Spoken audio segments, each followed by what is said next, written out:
pris la décision de dire non, non, moi je n'ai pas ma destinée. Amen. Cette vie-là, je ne la veux plus. Amen. Ce n'est pas les amis qui te disent ah, quand tu es devenu, mais toi aussi, quand tu vas faire des choses de Dieu là, qu'on ne te trompe pas. Les meilleures choses que tu peux faire aujourd'hui là, même dans cette Amérique, c'est d'être avec Dieu. Alléluia.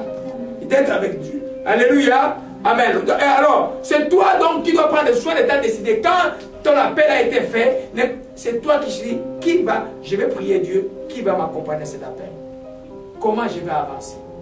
Les églises qui ne sont pas bibliques là, ils se réunissent, ils regardent, je regarde, ils disent, comme mon neveu, ah ça c'est mon neveu là, il est médecin, demain je vais le nommer diacre. Ça ne marche pas comme ça ici. Ok, et puis je regarde, ah c'est un tel, bon, il est bon avec moi là, je vais le dire. Ce n'est pas ici à Montréal là. Non. Pour ce qui est des anciennes églises, l'homme doit entrer à prier, la révélation doit venir de Jésus-Christ. Parce qu'à sorte vous avez dit, beaucoup de choses qui sont passées. Ah, les péchés des uns sont manifestes au départ, la Bible dit, pour les autres il faut attendre un peu, il faut toujours prier. Mais quand c'est un choix de Dieu, même si la personne fait une bêtise, tu sais, cette personne-là, Dieu m'a dit c'est Dieu. Je vais tenir la personne, même elle fait 1000 bêtises. La personne demain, les gens vont dire, oh, c'est cette personne, voilà comment il est devenu. Parce que ce n'est pas tout le monde qui vient dans le Seigneur comme ça là. Il y en a d'autres qui font, ah, up, down. Il y en a, ça me donne un peu beaucoup de travail, mais il reste des enfants de Dieu. Amen. Vous avez vu, ma fille qui est venue vous prêcher dimanche, c'était beaucoup de up, down pendant plus de 10 ans. Oppressée de toutes parts. Jusqu'à ce qu'elle prenne la tangente. Vous voyez un peu? C'est une question seulement de savoir et les choix de Dieu, même les choix pour mon bien-aimé, qui ne sont pas encore mariés, c'est spirituel. Vous demandez dans la prière. Amen. Que Dieu vous envoie un mari ou une femme que Dieu vous a destiné. Avec celui-là, même si en bas, jamais il va, même si vous voyez deux toits debout, il peut se fâcher, après, il va rire simplement. Parce qu'il sait que c'est le choix de Dieu. Alléluia. Gloire à Jésus-Christ. Amen. Amen. Vous êtes trop sérieux aujourd'hui. Amen. Donc, alléluia. Amen. Donc, je disais donc, dans ta destinée, fais attention à ton sentiment, surtout le sentiment amical, familial, et collégialité. Amen. Moi, Dieu m'a fait là, tous mes amis, on était compris, on nous appelait le Wanted. Je ne sais pas si vous avez suivi, ils ont entendu l'histoire de ça là. Quand on était le Wanted, ils ont organisé des concerts, tout ça. Tous les 7, je les ai amenés en Christ. Tous les 7. Bon, docteur Fouta qui est en France, je ne sais pas encore si les deux pieds dedans, mais à tout le monde au moins, je fais des efforts, je fais le travail de Dieu. Ben, comme c'était moi qui étais le dernier à pouvoir être en Christ, comme je suis devenu en Christ, ils n'avaient pas le choix de venir. Ils ont vu la main de Dieu dans les chambres, ils n'avaient pas dans leur famille, ils voyaient la main de Dieu dans leur famille et tous sont en Christ. Aujourd'hui là. Alléluia. Vous voyez un peu? Ben, si je m'étais complet, je vais dire, ah, c'est mes amis, oh, on va commencer à parler de nos histoires anciennes là. Non. Il commence à dire, comment va Toutou? Toutou, c'est maman, j'ai qu'on appelle Toutou. Comment va Toutou? Alors, on commence à parler des choses anciennes là. Non, quand j'étais chez eux, j'entre directement dans la prière. Et puis je tourne toute la conversation envers Dieu. Comme j'ai fait chez Dr Limbombe c'est quoi la ville, à Hamilton, en Ontario. Et puis, de moi qui suis avec la campagne de Béni, non seulement la campagne de Béni, mon ami, il a donné sa vie à Jésus-Christ. À l'époque, même, il pensait même pas qu'il devait encore retourner à la profession médicale. Maintenant, il travaille comme médecin à Saskatchewan. Alléluia. Et madame qui avait un problème de santé a été guérie. Alléluia. Alors, vous comprenez simplement que les sentiments familiaux, là, tout le monde aime tout le monde dans la famille. Mais vous ne devez pas les avoir. Quand tu vois un membre de famille qui a un problème spirituel, la première chose que tu fais, c'est de prier pour la personne. Mais tu ne peux pas prendre les risques de cheminer avec la personne. Tu vas avoir des problèmes. Il va mettre ombrage à toi. C'est de prier. Tu te loin de la personne, tu pries. Amen. Si la personne est au Congo là, quand tu l'appelles, c'est pour parler de Dieu et prier pour la personne, de conseiller. N'entrez pas dans les histoires inutiles, les querelles, des jalousies entre eux là-bas pour les $100 qu'on a envoyés. N'entre pas dans ça.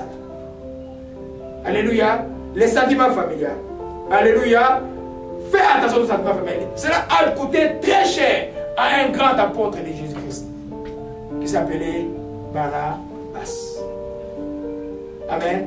Vous savez, Paul et Barnabas ont été appelés le même jour par le Saint-Esprit à l'église d'Antioche. Amen. Alors, dans Actes chapitre 13, je vais vous montrer quelque chose. Les sentiments familiaux. Oh, c'est bon aujourd'hui. Dieu est bon. Alléluia. Amen. Amen, amen. Acte chapitre 13. Alléluia. Je vais vous montrer ce que les sentiments familiaux peuvent faire dans la vie de quelqu'un. Et que vous avez entendu parler, tout le monde connaît Barnabas. Amen. Et bien quand vous êtes venu en chrétienté, les premiers mois vous avez connu Barnabas? Non. C'est après, quand vous avez lu les Écritures, après vous avez découvert qui est Barnabas. Mais vous avez connu Paul dès que vous êtes arrivé dans la chrétienté. Peut-être les premiers jours où vous êtes arrivé à l'église, on vous a parlé de Paul. Alléluia. Voilà, quelqu'un qui n'avait pas de sentiments familiaux et l'autre qui avait des sentiments familiaux. Mais c'est une histoire très profonde que nous allons parler aujourd'hui. Alléluia. Amen. Acte chapitre 13. Il y avait à l'église d'Antioche des prophètes, des docteurs, Barnabas, Siméon appelé Niger, Lucien de Cyrène, Manahem, qui avait été élevé avec Hérode, et Tétrarque et Saul. Pendant qu'ils servaient le Seigneur dans leur ministère, qu'ils gênaient, le Saint-Esprit dit, mettez-moi à part Paul, Barnabas et Paul pour l'œuvre à laquelle je les ai appelés. Qui a dit? Les Saint-Esprit. Allez maintenant au verset 13. Alléluia. C'est ça le problème de leur séparation. Paul et ses compagnons étant embarqués à Paphos, s'est rendu à Perge en Pamphylie. Jean ou Jean-Marc, c'est lui qui a écrit l'évangile de Jean, de Marc plutôt, s'est séparé d'eux et retourna à Jérusalem. Ok? De Perge, ils poursuivent leur route d'arriver à Antioche, de Pamphylie, étant entrés dans la synagogue le jour de sabbat, et ils continuaient. Alors maintenant dans Actes chapitre 15, je vais vous montrer quelque chose. Je résume juste l'histoire à cause du temps. Alléluia. Acte 15, verset 3.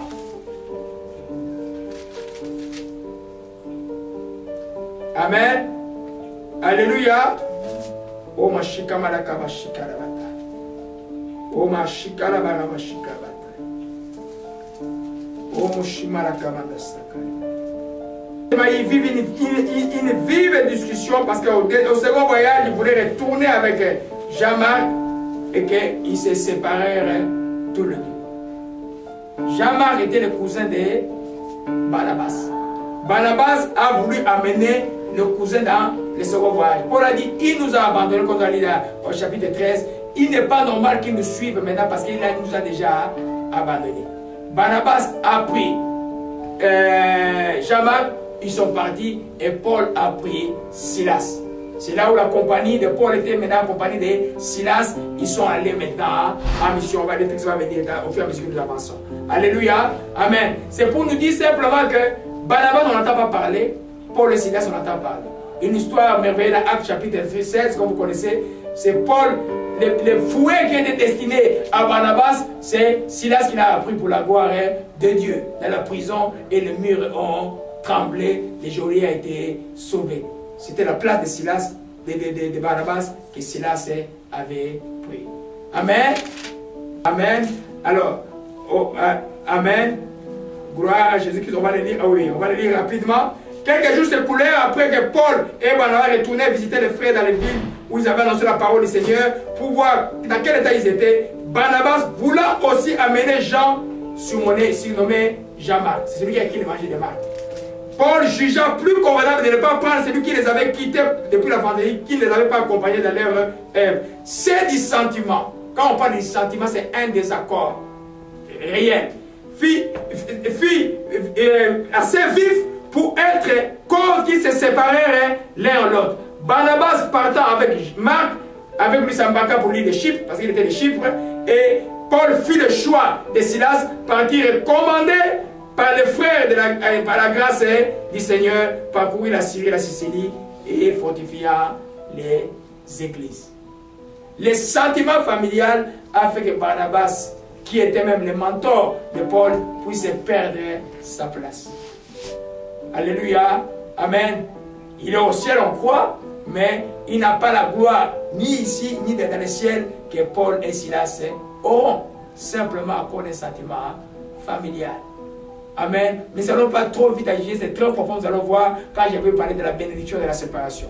Alléluia. Amen. Vous voyez que toi aussi, là, des fois, il y a des gens qui grandissent, ils sont, je vois, ils sont dans l'âge majeur, ils sont déjà chacun dans son foyer, Mais les liens entre les sœurs sont plus forts que les liens avec le mari. Ou les liens entre les frères sont plus forts que les liens avec la femme. Ce n'est pas biblique. Ce n'est pas bon. Amen. Tu ne sais pas, il y a un lot qui t'occulte là. Alléluia. Vous pouvez voir, il y a beaucoup de visions, vous pouvez voir par rapport aux prisons, comment l'ennemi peut placer dans les prisons, que vous les sachiez. Souvent, c'est juste à cause de certaines proximités. Je ressens d'enseignement. Comprenez que dans la chrétienté, nous n'avons pas lutté contre la chair et les sangs, nous luttons contre les dominations, les principautés, les princes de des ténèbres. Mais qui sont les carrières? Qui sont ceux qui apportent, je l'appelle des humains? Amen. Alors, un humain comme ça, là, qui a des choses qui ne sont pas correctes, qui ne marchent pas avec Dieu, qui a une vie qui peut te créer beaucoup de problèmes ici, là. Amen. Et tu dois pouvoir s'en séparer. Amen. Sans détester, en bénir, en même luttant pour cet homme-là, ou cette femme-là, comme qui l'autre, Abraham a lutté pour elle. L'autre, c'est qu'Abraham a fait la guerre pour l'autre. Il a risqué sa vie pour aller chercher ces petits-là. Alléluia. Vous voyez de ce que je parle? Amen. C'est dans l'amour, c'est la partie de l'amour que j'aime le plus dans 1 Corinthiens 13, l'amour qui se réjouit, point de l'injustice, mais qui se réjouit de la vérité. Amen. Vous voyez que Abraham a risqué sa vie 2 fois, spirituellement, en conversant Dieu avec Dieu, ce que les gens ne faisaient pas. Il était le premier à les faire discuter. Puis Dieu peut sauver 50 personnes, 40 personnes, jusqu'à 10 personnes. Tout ça, c'était pour l'autre. Et quelques chapitres avant, il avait risqué sa vie physique. Il est parti combattre pour récupérer l'autre. Mais c'est lui qui a dit à l'autre, sépare-toi de moi. Donc quand il dit à quelqu'un, sépare-toi de moi, ce n'est pas nécessairement parce que tu ne l'aimes pas. Mais parce que lui peut t'empêcher dans ta destinée. Or, toi, si tu es fort dans ta destinée, tu peux aider les gens que tu aimes. Parce que tu seras plus proche de Dieu.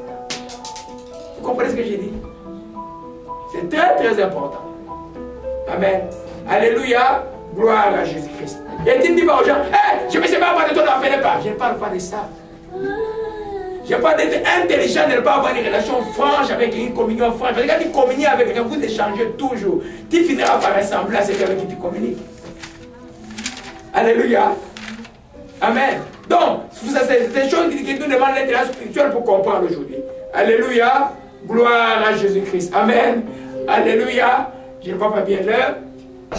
On a encore le temps. Alléluia.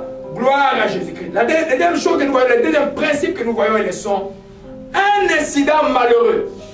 Peut-être une occasion que Dieu te donne pour ta gloire. Un incident malheureux peut être une source de bénédiction pour toi. Alléluia. La Bible dit que tout concourt est béni ceux qui aiment Dieu, qui sont appelés selon ton dessein. Ça veut dire qu'une situation qui peut être malheureuse, par la grâce du bien, Dieu peut tourner cela à ton avantage. Nous savons qu'une séparation, ce n'est pas quelque chose de facile. Est-ce que vous croyez qu'Abraham, qui a hérité le neveu d'Abraham avec le cœur qu'il avait, et il était un neveu de son frère, son père était mort, ils sont dans un pays étranger avec lui, et puis il lui dit, sépare-toi de moi. Quoi, c'était facile? Non. Il n'y a aucune séparation entre amis qui peut être humainement facile. Mais des fois, quand tu as fait cela, tu vas voir, il y a une belle chose qui va arriver dans ta vie. Je ne vous dis pas d'être différent, qui est mon lot. Non, non, non. Dieu va te montrer qui est ton lot. Tranquillement. La révélation, on ne la force pas. On ne peut pas, je ne peux pas laisser puis montre-moi l'état d'âme de tel. Je n'ai pas l'état de connaître. Si je demande l'état d'âme de tout le monde dans les quartiers, tu vas devenir fou. Amen. Un frère à l'époque, il a été rempli de Saint-Esprit. Il était dans les marauds, dans le béton ici. Il dit, oh Seigneur, ouvre-moi les yeux. Il a vu des gens avec des chaînes, des gens comme des animaux avec des chaînes, il est sorti. Il me dit, mais pourquoi tu as demandé cela? Oh, Dieu est intelligent. Quand Dieu laisse ce que Dieu te montre, c'est suffisant. Ne cherchez pas trop. Montre-moi l'état d'âme. Et puis tu as peur, maintenant qu'on demande l'état d'âme. Oh, avec la peur, tu peux chasser aucun démon. Mais pourquoi tu cherchais à savoir qu'il y avait la paix avant? Amen. Pour ceux qui ont peur des sorciers. Nous, on a grandi, on était à Fèche, il y avait plein de sorciers, on ne priait même pas. Si vous voulez nous manger, on allait nous manger déjà. Mais on ne nous a pas mangé. Alléluia. C'est Dieu qui tient ta vie. Alléluia. Donc, un événement malheureux peut être une occasion que Dieu te donne. Alors prends courage. Alléluia. Retournons à Genèse chapitre 13. Ça, c'est le chapitre que nous allons beaucoup parler aujourd'hui. C'est avec ça que nous allons terminer parce que nous allons parler 3 dimanches avec ça là. Gloire à Jésus-Christ. Alléluia. Amen. Gloire à Jésus-Christ. Vous savez qu'il y a une prophétie que je n'aime pas de Dieu. Vous connaissez c'est quoi? Quand il me dit courage. Quand il te dit courage, moi de décembre, il me disait courage. Moi, je savais qu'il y avait des choses qui n'étaient pas correctes qui devaient arriver. Amen. Quand il dit courage, il dit qu'il y a des choses que tu ne vas pas aimer qui vont arriver, mais tu vas passer à travers. Alléluia, comme il a dit à l'autre, plutôt à Josué. Amen. Et Genèse chapitre 13. Gloire à Jésus-Christ. Oh, ma chiamara, ma chikamalakaya. Alléluia. Il y a eu une querelle entre les bergers des troupeaux d'Abraham et les troupeaux de l'autre. Les Cananéens pharisiens habitaient alors dans le pays. Abraham dit alors qu'il n'y ait point, je t'ai pris, de dispute entre moi et toi, ni entre mes bergers et tes bergers, car nous sommes frères. Tout le monde n'est-il pas, tous les pays n'est-il pas devant toi? Sépare-toi donc de moi. Si tu vas à gauche, j'irai à droite. Si tu vas à droite, j'irai à gauche. Levant les yeux, il vit toute la plaine du Jourdain qui était entièrement arrosée avec l'Éternel, avant que l'Éternel eût détruit les Sodome et Gomorrhe. C'était comme toi, c'était jusqu'à toi, comme un jardin de l'Éternel, comme le pays d'Égypte. L'autre choisit pour lui toute la plaine, j'insiste, toute la plaine du Jourdain. Je vais revenir pourquoi toute. Amen. Il a choisi tout ce qui était beau à voir, qui était bon, qui était bien. Il a choisi pour lui. Neveu béni d'Abraham. Alléluia. Alléluia. Amen. Vous allez comprendre pourquoi. Alléluia. Amen. Vous voyez que c'est Abraham qui a dit simplement, sépare-toi de moi. Parce qu'il commençait à avoir des disputes. Amen. Là où il y a des disputes, là où il y a la querelle, les bénédictions ne peuvent pas exister. Amen. Les psaumes 130 dit qu'il est beau, qu'il est agréable des frères de demeurer ensemble. C'est là où Dieu envoie la bénédiction en abondance. Et l'ennemi, c'est ça. Amen. S'il peut t'amener sur le terrain des disputes et des querelles, il a gagné des combats avec toi. Il n'y aura pas de bénédiction. Tu vas retarder ta bénédiction. Alléluia. Amen. Alors, vous voyez que je parle ici de la séparation, je ne parle pas de la division. Il s'est séparé, comme je vous ai dit, mais les mêmes frères, il a intercédé pour lui. Les mêmes frères, il est allé les chercher là où il était ravi, prisonnier par les rois qui avaient envahi Sodome et Gomorrhe. Mais c'était bon pour lui, Abraham, homme de paix, homme de foi, avec la promesse de Dieu de comprendre que, oh, ce dernier qui s'appelle ombre n'est pas bon pour moi, il faut qu'il parte en son chemin. Il lui a dit, choisis. Soit il va à droite, moi je vais à gauche. Ça vous dit, ça va venir dimanche prochain. Ça veut dire quoi? Abraham connaissait qui il était. Et qu'il avait dit, qu'il avait ordonné de quitter le pays pour aller là où il devait aller. Il avait une relation avec Dieu. Il connaissait son Dieu. Donc ses yeux, et ses yeux sur Dieu, on l'appelle, c'est pas pour lui qu'on l'appelle père de la foi, c'est pas seulement à cause d'Isaac qui était donné épreuve, mais parce qu'il croyait fermement en Dieu. Il savait que son Dieu, où qu'il soit, la bénédiction est avec lui. La bénédiction n'est pas reliée à un lieu géographique. La bénédiction vient avec l'homme qui craint Dieu. Où que tu sois, tu vas changer la terre aride en terre abreuvée d'eau. Alléluia. Alors c'est pourquoi il a dit au neveu, choisis. Le neveu a vu tout ce qui était beau, il a ravi.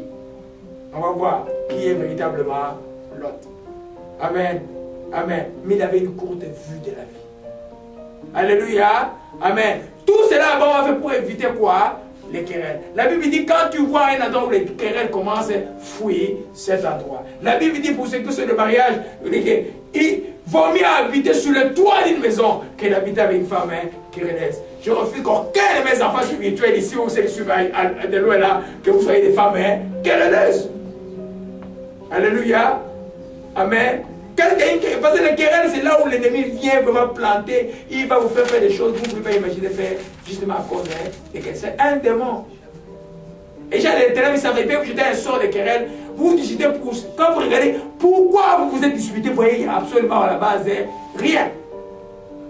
les gens, on voit ici même dans la cour des hommes ici, les gens qui divorcent avant, et puis l'avocat demande, mais je ne vois même pas pourquoi vous allez divorcer. Incompatibilité d'humeur. Mais où est-ce qu'elle était avant quand vous vous aimiez? Incompatibilité d'humeur. Amen. Ce n'est pas une raison biblique. Alléluia. Gloire à Jésus-Christ. Amen. Nous revenons donc à dire que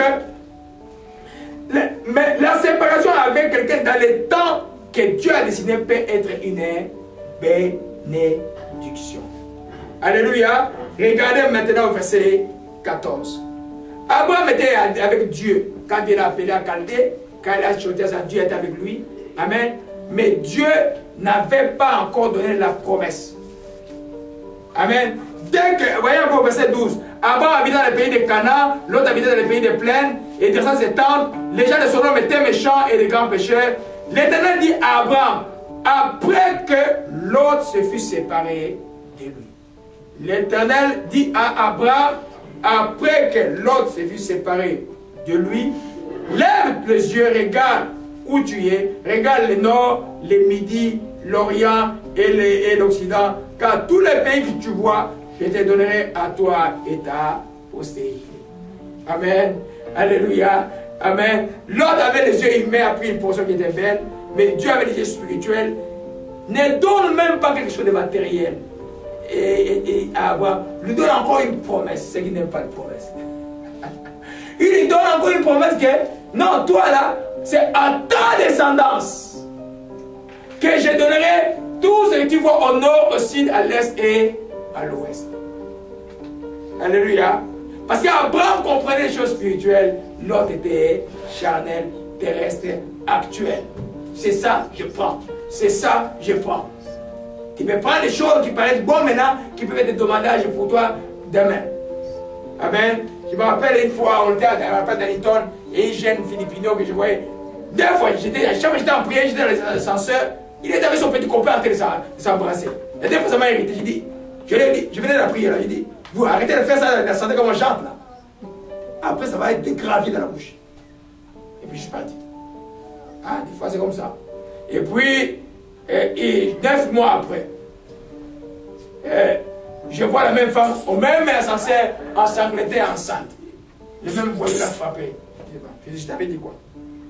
Je t'avais dit que ce n'était pas un bon garçon. Tu viens des Philippines, tu ne connais pas les gens ici. Hein? Voyez un peu. Certaines choses, c'est un plaisir instantané, c'est des choses instantanées. C'est une proposition instantanée du diable qui peut paraître merveilleuse à tes yeux à ce moment-là, peuvent mordre comme un serpent après dans la vie. Amen. C'est vrai, il faut être intelligent, enfant de Dieu. Amen. Ne vous laissez pas impressionner par beaucoup de choses actuelles. Ayez la vision de Dieu. Mais ce que je fais, ce que je pense, qu'est-ce que Dieu en pense? Si j'aborde ce chemin, quel sera mon bénéfice spirituel, psychique pour moi, pour ma famille et pour mon avenir? Abraham a vu la génération future. Combien de parents ne voient pas la génération future maintenant? Ils voient juste eux. Alléluia. Gloire à Jésus-Christ. Amen. Donc Abraham reçut sa bénédiction après une succession de séparations. On voit que l'autre, non. Il s'est séparé d'abord de son pays natal. Mésopotamie, à Ur, en Chaldée. Il est parti. Et puis ils arrivent à Charan. Il est parti. Et puis maintenant son neveu qui l'a accompagné, qui le rappelait un peu famille. Hein? Et je vais voir sur Facebook un peu membre de ma famille là. Dieu dit coupe Facebook. Amen. Pour qu'il te parle mieux. Alléluia. Il a coupé tout cela alors que Dieu a donné maintenant la promesse. Même pas quelque chose de substantiel, la promesse. L'autre avait déjà reçu des choses qu'il voulait avoir. Alléluia. Alléluia. Gloire à Jésus-Christ. Nous, donc, je disais donc, une séparation, un incident malheureux, peut-être une occasion que Dieu te donne. Nous avons vu l'exemple de Paul et Silas. Amen. Que nous venons de lire tout à l'heure là. On n'a plus parlé de Barnabas, on a parlé plus maintenant de Paul. Amen. Mais le plus grand bénéficiaire de cet incident, vous savez c'est qui? C'est Jean-Marc. Jean-Marc qui est parti avec Barnabas. Et c'est pourquoi je vous dis dans le Seigneur, quand quelqu'un de l'année sa vie, Jésus-Christ, il reste un enfant même s'il t'abandonne. Jean-Marc qui est parti est allé, il est resté avec Barnabas. Barnabas a forgé sa personnalité. Il a fait la rencontre de Pierre. Il est devenu le secrétaire de Pierre. Les épîtres de Pierre, c'est Jean-Marc qui l'a écrit. L'évangile de Marc, c'est lui qui l'a écrit. voyez un peu? Et vous allez voir que cette séparation d'un moment est devenue même une bénédiction, non seulement pour Pierre, mais aussi pour Paul lui-même. Parce que plus tard dans les épîtres, Paul dit, envoyez-moi Jean-Marc, parce que j'en ai besoin maintenant.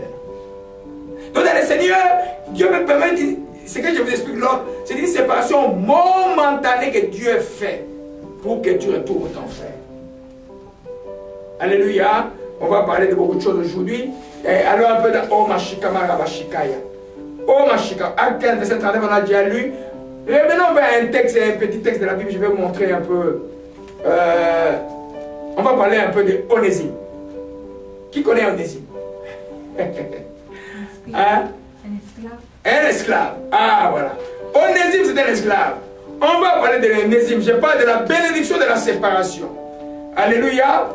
Onésime c'est un esclave qui s'est révolté de son maître qui s'appelait Philémon. Et puis à l'époque, un esclave qui fuit la maison, c'était un délit qui méritait la prison. Donc on a pris Onésime, on l'a arrêté, on l'a jeté en prison. En prison, on a jeté Onésime. Il y avait un vieillard qui était là, qui s'appelait Paul, qui était aussi prisonnier de Jésus-Christ. Et l'enfant mort qui a été jeté trouve la vie dans Paul. Paul convertit Onésime. Onésime devient un chrétien. Alors maintenant, Paul connaissait aussi Philémon et il écrit la lettre qui est dans les Épîtres. On va le lire rapidement. C'est pour vous dire simplement que la séparation d'un moment donné, quand tu te sépares de quelqu'un, surtout dans le Seigneur, il faut continuer à prier pour la personne. Abraham n'a jamais abandonné Lot. Lot a été même un souci d'Abraham jusqu'à ce que Lot, aujourd'hui, est décrit dans la Bible comme juste. On lui donne l'exemple parmi ceux qui étaient sauvés par travers le feu. Il était sauvé, Lot est au ciel. Alléluia. Amen. Alors dans Philémon, si vous allez juste aller vers le texte de Hébreux et puis vous allez retrouver Philémon juste avant. Là. Après Tite. Amen. Gloire à Jésus-Christ. C'est des choses profondes qu'on vous enseigne aujourd'hui là. Amen. C'est des choses très très profondes. Amen. Allez, nous sommes toujours dans les principes. Un incident malheureux peut être une occasion que Dieu te donne. Amen. Une séparation avec quelqu'un dans l'état de Dieu peut être une bénédiction pour toi. Alléluia. Nous ne parlons pas de divorce, nous ne parlons pas de séparation due aux divisions, aux querelles, les gens qui se battent. Nous parlons d'une séparation spirituelle pour ton bien. Et tu continues à bénir et à aimer les gens avec qui tu te sépares. Alléluia. Gloire à Jésus-Christ. Alléluia. Et Philémon, c'est un seul chapitre, et donc au verset 11. Amen. Au verset 10. J'ai été pris pour mon enfant. C'est Paul qui écrit à Philémon. Qui est maintenant utile à toi et à moi. Amen. Maintenant que j'ai engendré dans les chaînes Onésime, qui autrefois t'a été inutile, maintenant qui est utile à toi et à moi. Je te renvoie, lui, mes propres entrailles. L'esclave chassé devient les propres entrailles. Vous comprenez un peu ce qu'ils ne comprennent pas? Quand tu as amené quelqu'un en Christ et tu as forgé sa personnalité, c'est comme un enfant. Quand tu le vois dans les problèmes, ça te tourmente plus que tout. Amen. Devenez un gagnant d'âme, vous allez comprendre ce que c'est. C'est pourquoi tu vas permettre qu'un de tes enfants se perde quelque part. J'ai fait des kilomètres, 900 km pour aller voir quelqu'un que je ne pouvais pas entendre et puis parce que je n'avais pas de nouvelles. Parce que c'était des enfants spirituels qui craignaient Dieu. Alléluia. Alors Paul dit maintenant, il dit, toutefois, je n'ai voulu faire ça à ton avis, afin que ton bienfait ne soit pas à force, comme il faisait, qu'il soit volontaire. Peut-être a-t-il été séparé de toi pour un temps, afin que tu le recouvres pour la vie éternelle. Lisez encore. Peut-être a-t-il été séparé de toi pour un temps, afin que tu le recouvres pour la vie éternelle. Le Saint-Esprit m'a donné ce texte-là au lit à 9h, à 10h, parce que Dieu est venu ouvrir la porte. Amen. Alléluia. Vous comprenez un peu? Donc Paul explique à Philémon que l'esclave qui t'a fui, qui s'est séparé de toi, tu as souffert pour ça. Mais cette séparation a été bénéfique pour lui et pour nous. Alléluia. Dans cette séparation-là, il a commis un délit à la loi romaine, donc il a été jeté à la prison. Et à la prison, il m'a rencontré, je l'ai amené en Christ. Ce n'est plus le même Onésime que tu connaissais. Maintenant, c'est ton frère bien-aimé en Christ. Il va être peut-être plus utile, il va comprendre c'est quoi la soumission. Parce qu'il y a une bénédiction d'être soumise. À l'époque, l'esclave était soumis à son maître. Devant Christ, il a affranchi devant toi, mais il restait ton serviteur. Il va le faire avec joie maintenant parce qu'il connaît la voie de la vie. Alléluia. Sans la séparation, cela n'aura pas été. C'est pourquoi quand vous vous séparez de plus, mais cette personne ne m'appelle plus. Pourquoi tu ne m'appelles plus? Non. J'ai toujours dit la solitude, c'est bon pour le chrétien. Des fois, on ne t'appelle pas, c'est pour un but. Tu restes garanti précisément pour la personne. Alléluia.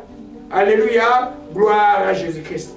Amen. Nous comprenons bien que ce soit Jean-Marc, que ce soit Onésime, que ce soit même dans la destinée du pays d'Israël, après que David ait commis des fautes, à un moment donné, Salomon, dans son royaume, Dieu a dit va diviser les royaumes. Quand Jéroboam commençait à être qui j'ai annoncé à Jéroboam qu'il va devenir roi d'Israël, Salomon a voulu les pourchasser. Ils ont commencé la guerre entre Juda et Israël. Dieu a dit ne vous combattez pas, cette division vient de moi. C'était pourquoi? C'était pour bien préparer l'arrivée de Christ qui devait arriver par Juda. Alléluia. Amen. Le plus important, quand tu es séparé de ton autre, comment tu les considères? L'autre n'est pas un ennemi. L'autre c'est un frère bien-aimé, mais je ne peux pas vivre avec. J'ai un frère bien-aimé, je lui dis je t'aime bien, mais je ne peux pas faire le ministère avec parce que après 2 jours il va me mériter. Il sait ça, mais il n'a jamais hésité à demander service. Il sait que je ne peux pas faire le ministère avec lui. Alors j'ai pris pour lui pour certaines choses dans sa vie. Je sais qu'il est appelé de Dieu, mais je ne peux pas faire le ministère avec lui. C'est un frère bien-aimé, mais c'est un autre. Je précise, l'autre c'est un juste. Alléluia. Gloire à Jésus-Christ. Amen. Alors, donc, un incident malheureux peut être une occasion pour toi que Dieu te donne. Premièrement, nous avons vu, et ça pour hériter. Dieu peut permettre un incident malheureux pour que tu puisses hériter la promesse comme ça s'est passé avec Abraham. Si l'autre était toujours là, Abraham n'aurait pas eu la confirmation de la promesse. Parce que Dieu l'avait déjà parlé avant. Dieu confirmait par cela qu'il sera béni. Mais le 7 soir-là, Dieu a utilisé une occasion. Une occasion de dispute. Et Paul et Abraham a dit non, il ne faut pas qu'il y ait de dispute entre moi et toi. Je vais me séparer de toi. Alléluia. Je vais être sûr pour l'heure. Quelle heure il est? 6h05. Oh, on va terminer. Alléluia. Gloire à Jésus-Christ. Amen. Alors, la deuxième chose que un incident malheureux peut créer dans la vie de quelqu'un, la troisième chose, c'est vraiment pour grandir spirituellement. Tu ne peux pas grandir spirituellement si tu ne sais pas transcender les séparations et les divisions. Parce qu'il y aura toujours quelqu'un dans la vie qui va te faire mal. Tu auras toujours à te séparer quelque part de quelqu'un. Mais tu dois te séparer comme Abraham dans la paix. Tu dois pouvoir bénir. Je ne parle pas de divorce. Pour le quelqu'un qui divorce, la seule occasion de divorce, c'est simplement l'adultère. S'il n'y a pas d'adultère, il n'y a pas de divorce. Amen. C'est comme mon frère au Texas qui m'a raconté l'histoire. Il était à la cour avec sa femme. Et bon, mon ami qui n'a pas croire que c'est mon frère parce qu'on se ressemble, c'est mon ami d'enfance. Et puis, ils étaient à la cour et ils étaient chien et chat avec son ex-femme. Et puis, ils ont vu un blanc qui est venu tenir c'est son ex-femme. Il dit, comment ça va? C'est le travail là on t'a donné? Bon, je vais les appeler, ils doivent te donner ce travail là. Il commence à aider la femme. Ils vont divorcer, mais il fait tout pour aider la femme pour lui trouver son travail. Alors ça a frappé mon ami, il m'a appelé. Je vais t'apprendre ce que j'ai vu à la cour aujourd'hui là. Hein? Il disait que le ministère n'est pas dans la normalité, mais ils sont normaux. Alléluia. Dans la vie, il faut savoir dédramatiser les choses. Quand tu es dans une dimension d'amour, tu dédramatises les choses, tu cherches toujours le bien. Amen. Je ne dis pas vous d'aller divorcer là, vous, il n'y a pas de choix, vous ne pouvez pas divorcer. Alléluia, restez dans la cage. Tant qu'il n'y a pas de divorce, il n'y a pas d'adultère, il n'y a pas de divorce. Alléluia. Amen. Il ne faut pas dire que dans le pasteur va enseigner là-bas, il faut vous sauter. Non, non, non. Je n'ai pas dit séparation d'un ami ou quelqu'un qui décide de ne plus te parler. Mais ne cherche pas, laisse-le. Bénis simplement, avance ton chemin. Demain, tu risques de les retrouver comme Onésime a été retrouvé, tu risques de les retrouver comme Jean-Marc a été retrouvé. Tu vas les retrouver quelque part. Prie seulement pour lui, pour qu'il demeure dans le Seigneur et qu'il continue à craindre Dieu. Alléluia. Gloire à Jésus-Christ. Alléluia. C'est tellement beaucoup de choses, vous voyez. On va continuer. Et dimanche prochain, je donne juste des principes. Hein. On peut se séparer de l'autre et continuer à être une bénédiction pour lui. On va le dimanche prochain. Et puis on voit les raisons de séparation. Pourquoi Abraham s'est-il séparé de l'autre? Vous voyez toujours dispute. Mais non, il n'y a pas seulement dispute. Derrière la dispute, il y a toute la préciosité de l'autre qui est cachée, c'est là. Alléluia. Vous voyez un peu, quand il y a des serviteurs qui se disputent avec quelqu'un d'autre, que tu ne les reprends pas, c'est que tu es d'accord quelque part avec eux. Ça s'est prouvé quand on te dit de choisir, l'autre, tu as choisi tout ce qui était bon, tu as choisi pour toi. En d'autres termes, l'autre était charnel, il était égoïste. Alléluia. Vous voyez, l'égoïste, ça veut dire, tu fais ça dans le cadre de l'amour, ça veut dire simplement, il cherchait son propre intérêt. Il ne cherchait pas l'intérêt de son oncle qui lui faisait du bien. Donc c'était un frère, mais il était égoïste, il était charnel. Amen. Dimanche prochain, on va voir les raisons de la séparation et puis on va entrer en détail pour les autres choses que l'Esprit va nous mettre dans le cœur. Alléluia. Seigneur, nous bénissons ton Saint-Nom et nous te rendons grâce encore pour ce que tu lui as mis dans nos cœurs aujourd'hui.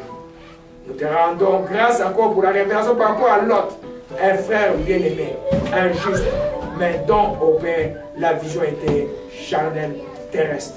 Père, nous rendons grâce que chacun de tes enfants ici puisse tirer la leçon de cela, ce qui n'est pas de toi, ce qui est charnel soit banni et ce qui est spirituel soit élevé dans la vie de qui que ce soit qui écoute ce message. Si toi tu écoutes ce message maintenant et que tu as trouvé cette vidéo quelque part dans les médias, simplement pour ne pas être un lot ou pour vivre harmonieusement une séparation, tu commences d'abord par donner ta vie à Jésus-Christ de Nazareth. C'est pourquoi tu pries maintenant, tu dis Père Céleste, je te rends grâce, je te demande pardon pour tous mes péchés. J'ai écouté le message, j'ai compris au Père qu'en moi, il peut se trouver aussi ce qui est en l'autre. Je te demande pardon. Mais ma décision aujourd'hui est de te donner ma vie. Seigneur Jésus-Christ, sois le Seigneur et le Sauveur de ma vie. Je te rends grâce de me sauver. Je te dis merci. Saint-Esprit, conduis-moi dans toute la vérité. Seigneur, je te rends grâce.